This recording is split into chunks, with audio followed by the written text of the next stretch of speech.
This is actually one of the first cars in the world that you can legally drive without your hands on the steering wheel. What I did like about this car, and I do feel electric cars sometimes fall short of this, is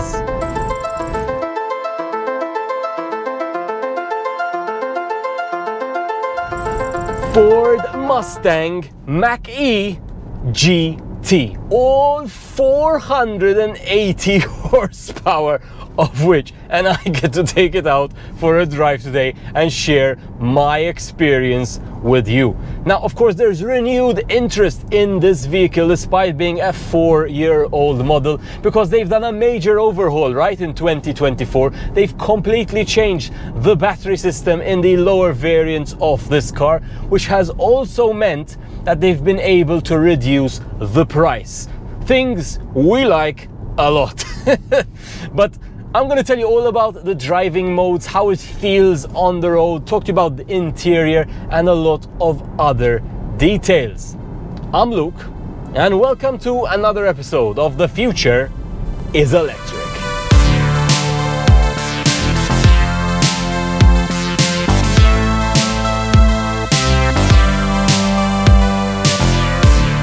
So let's talk about the exterior design of the Ford Mustang Mach-E. Now, there were two problems when designing this car, right? The world was buying SUVs, but the Mustang is definitely not an SUV looking back historically. So they've managed to find a nice in-between, because with the two-tone paint job where you've got the roof in black, basically the main color of the car dips down to follow the curves of a more traditional coupe, but the car does maintain the proportions of an SUV thanks to the fact that the black actual roof stays quite high, which results in some of the best headroom we've seen from all the cars in the channel, particularly in the back.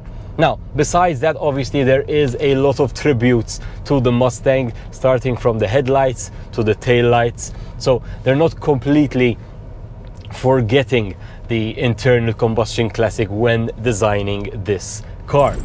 Outside, it definitely has that appeal. They've left a huge bonnet, right?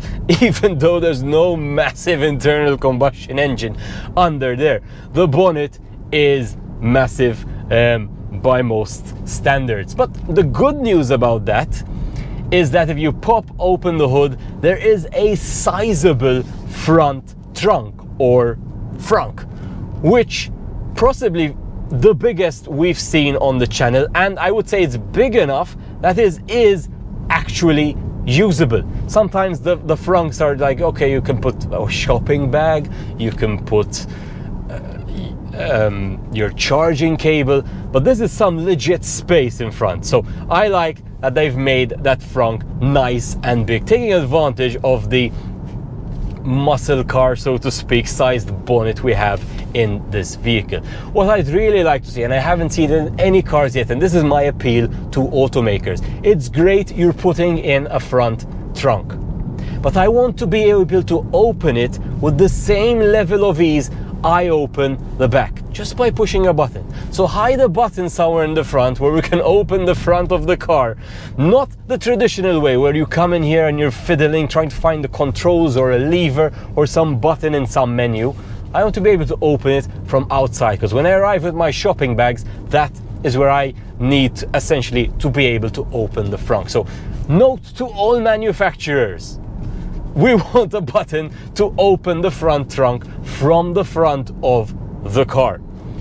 Perhaps another thing which catches your eye is where on earth are the door handles, right? In fact, they've completely omitted door handles. Getting in and out is done by pushing a button, essentially. Now that sort of jolts open the door just enough that you can get your hand behind the door and then pull it open. What's nice to see is they've actually designed the lock so that when you push it, it pops the door out, and at that point it is impossible to sort of push and close the door with your hand stuck behind it, essentially, which would be pretty bad. So at that point you have to pull the door, and then the lock releases, and then you can close the door. So that's very nice to see. But perhaps I think the party stopping feature here has to be that you can completely ditch your key completely and gain access to the car using a PIN code which you enter over here on the door, which is as 2024 of a design as it can get. So I like that a lot. I'd be wary of people around me seeing my code, so I'm not sure if it's actually good to use in practice, but definitely a good one to show your mates. Let me tell you a bit about this interior, right? So of course the centerpiece here has to be this center screen. No points for guessing where Ford got their inspiration for this, which basically very large screen. 4 years ago it was quite the novelty, although we've seen a lot of cars adopting it. Of course they've taken this idea right out of the Tesla playbook. But very different to Tesla is they actually do have a physical dial right within the actual screen, right? So it controls the volume here, and I've seen some reviews, they said it feels a bit cheap. I don't think it feels cheap. I think it's really good, and while visually it does take a while to get used to it, I do think it's very practical, and I do like it a lot. After this time I've spent with the car, I think it's a very nice addition actually, and so I do like that a lot. In terms of the interface of the screen and the responsiveness, I think it's all very good actually. And in terms of the usability of the controls, again, I like them a lot. Interface does not take too long to get used to. The controls are nice, fast and fluid, which is what you want, right? So I do like this screen a lot.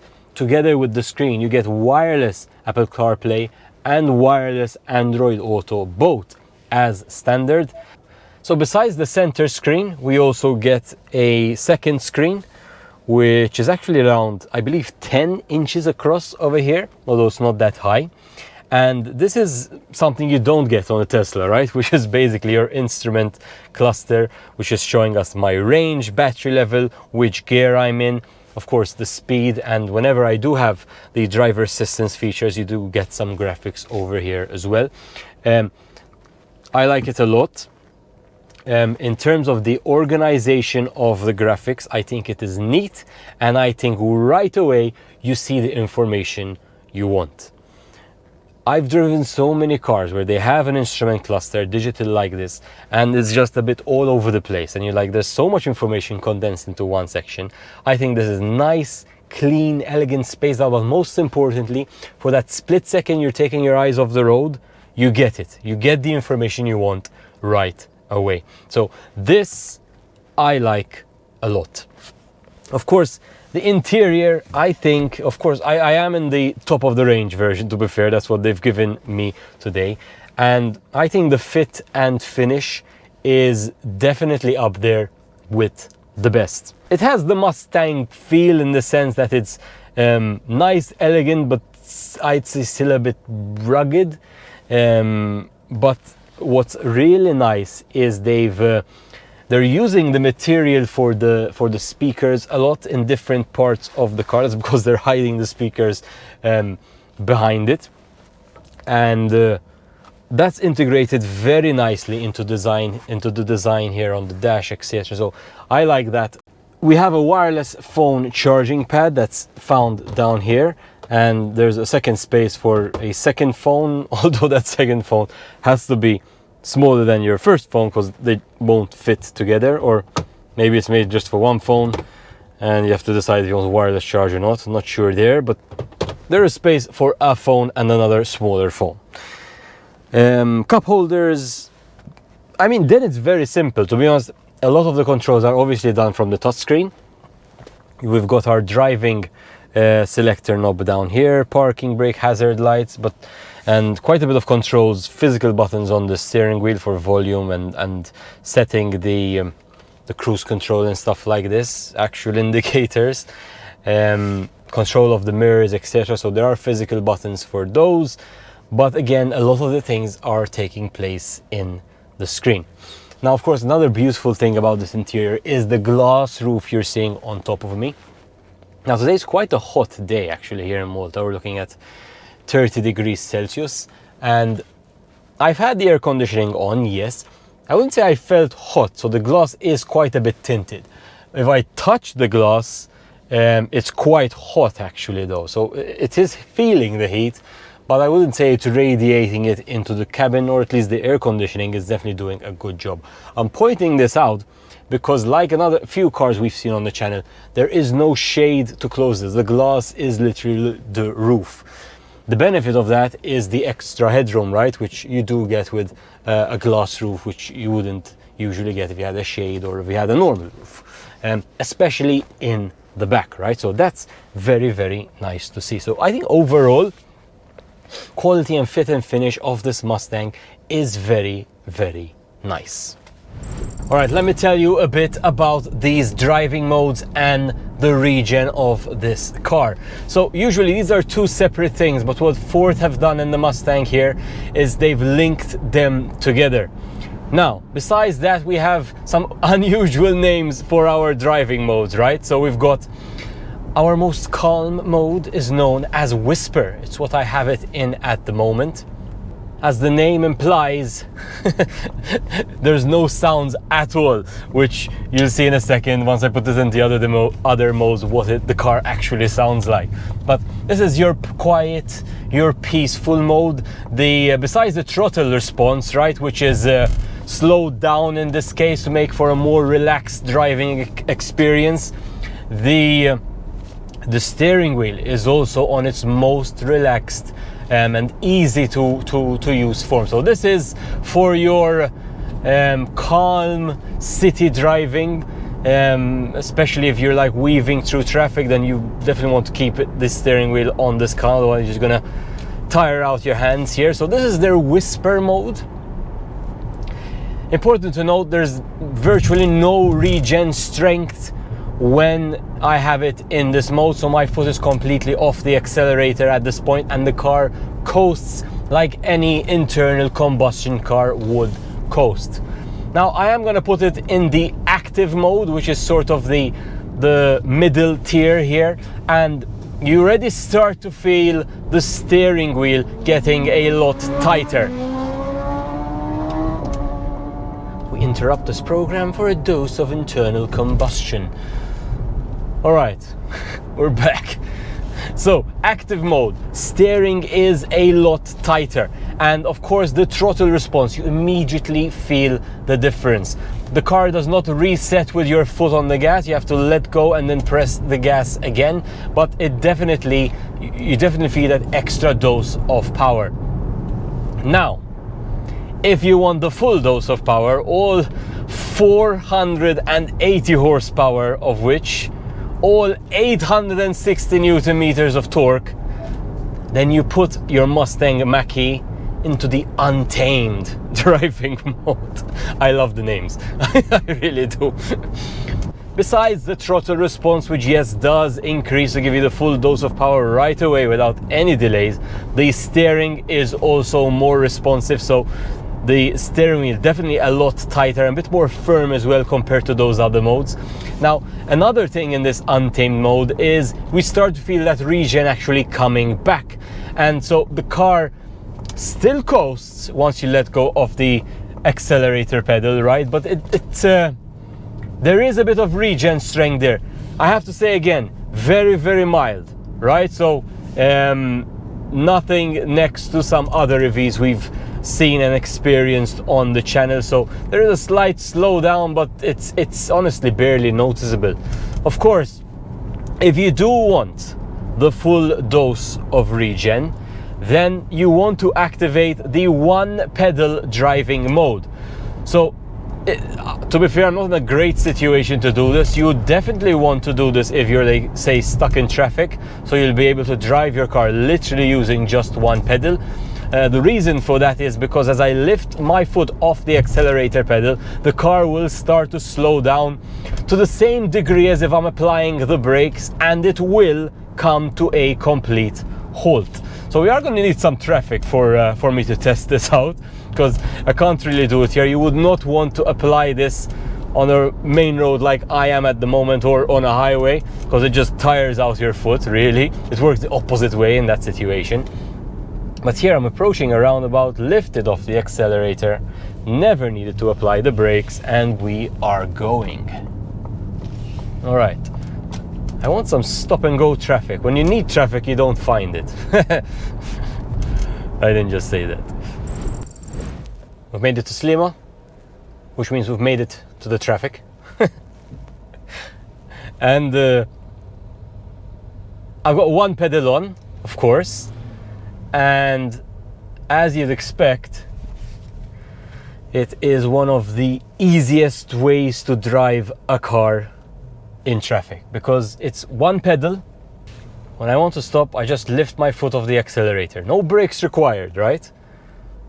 It's one of the most comfortable ways to drive a car. No clutch, no brake, just the accelerator pedal.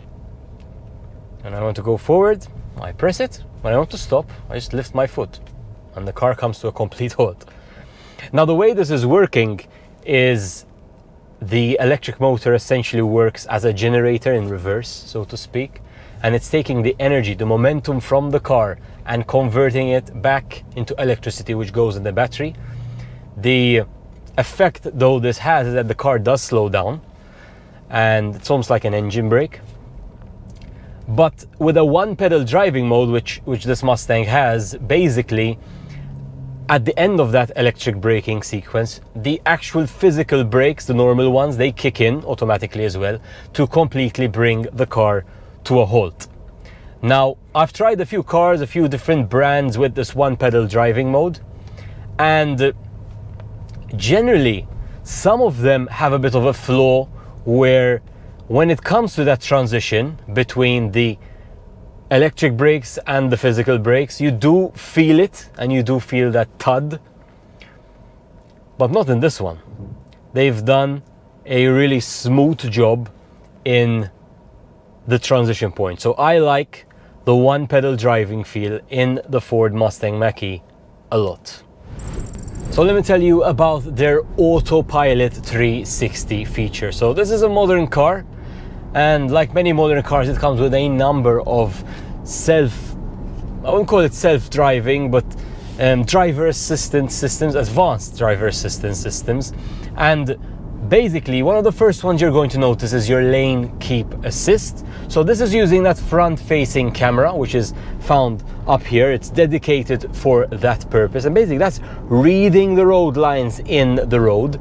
And visually on the screen in front of me here, there's an icon of the car and two lines on either side. And as the car feels that I am sort of no longer keeping in the center of my lane and approaching the side of a lane, the steering wheel will autocorrect and bring me back to the center of the lane. You do feel a little bit of a nudge. I've seen this in a lot of cars, okay? I do like, hands down, a lot how they're doing it in this car. I think it's the way which is the least intrusive to your driving. So it's done very subtly, right? So there's no shaking of the steering wheel, there's no quick jerk back to the middle of the lane. This is done very, very nicely. Of course, the car also has adaptive cruise control, so you can set your cruise control speed and the car will drive at that speed, but it's also monitoring the traffic in front of you. So if the traffic slows down or accelerates, then the car will follow along as well.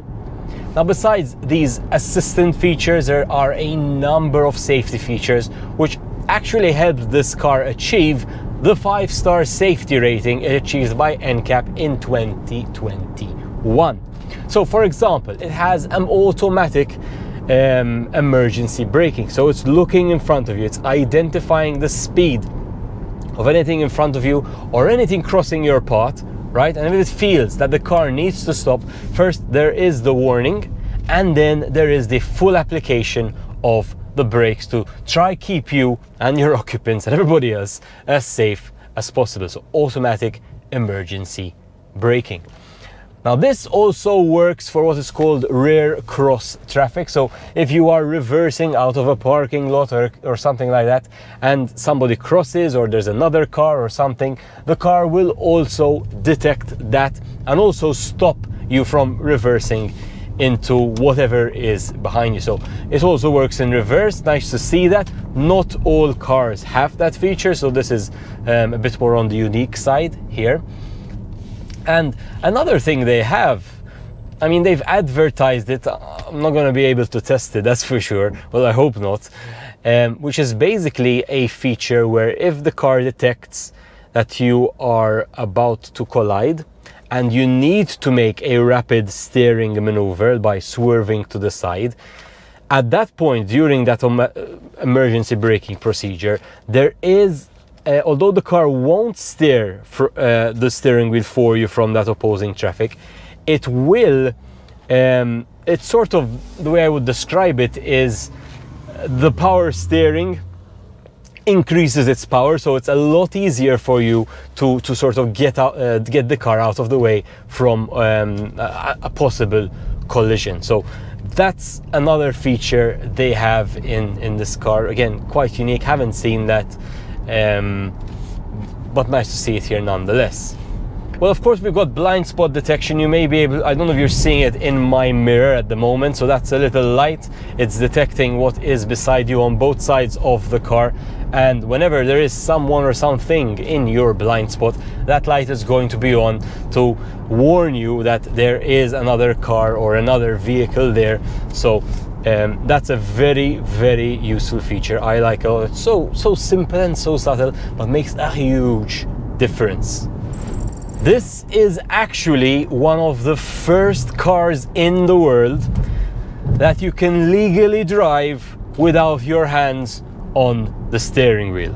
But there's a big asterisk to that, right? They have what they call their BlueCruise technology, and this is going to it is only applicable on highways, and it is currently only allowed in the US, in Canada, and in Europe it's allowed in the UK, in Germany, and now in Spain. Not in Malta, and probably not in Malta anytime soon, again, because it is a feature that's only applicable on highway situations. But besides the car being capable of fully driving itself without your hands on the wheel, they've actually managed to get the legislators to approve this as well, which I think is the bigger hurdle here.